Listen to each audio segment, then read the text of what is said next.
Joining me now from Southern California, Executive Director of San Diego County Gun Owners PAC, Michael Schwartz. Michael, we know what's happened in Virginia. It was once a red state.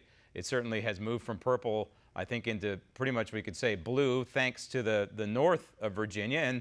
And that's what Northrop and the rest of these legislatures are banking on, that vote, that powerful vote, and those people have a lot of money. That said, the Virginia leadership is clearly trying to California-ize the Old Dominion state. Sanctuaries are great, and it's a wonderful grassroots pushback, but in the end, it's not enough, is it?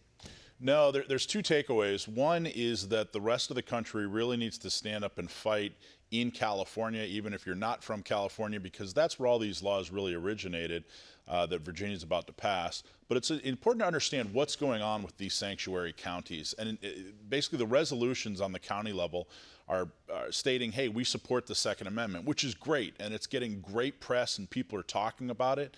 But what it's not doing, it's not changing any public policy. There's kind of a misconception that these counties are saying that, hey, these laws, if passed, aren't going to be enforced in our county.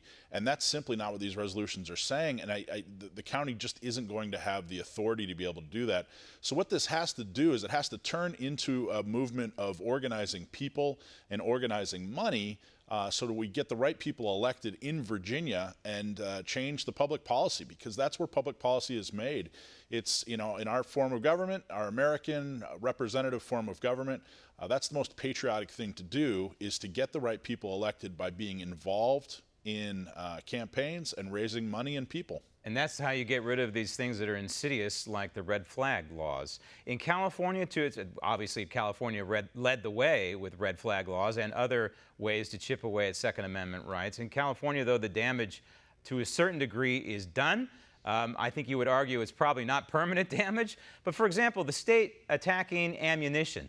There are members of law enforcement now who are going to buy ammunition in your state, California, and they're being denied because of this new system they have to go through, background checks, and they're on some sort of list or they're not on a list, what have you. But bottom line is their Second Amendment rights are being denied by the purchase of ammo. This is the nefarious way these lawmakers are trying to limit gun ownership and gun purchases.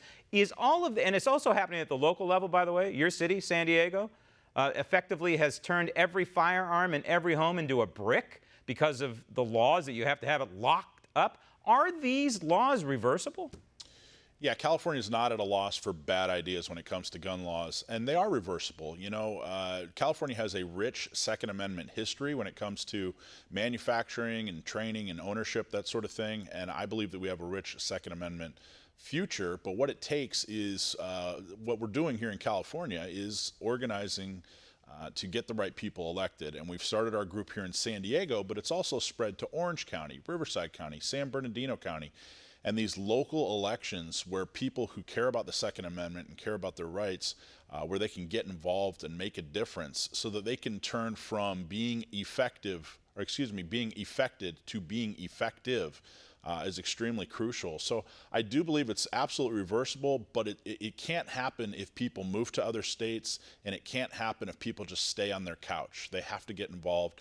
They have to be involved with different organizations. They have to be involved with different campaigns, and they have to get the right people elected. And that takes us back to Virginia and these grassroots efforts to protect the Second Amendment, these sanctuaries. It's a great way to rally people to take over government and get pro-2A people back in the legislature in Virginia. Real quick on the federal level. The federal level, we have a quiet pro-2A president, but he's very pro-Second Amendment. But he's been not so quiet in the courts. In particular, the Ninth Circuit Court of Appeals in California, 9 Trump appointees out of 29 total. It's really beginning to tip the scale. Only got about 10 seconds left here, Michael. This is huge, is it not?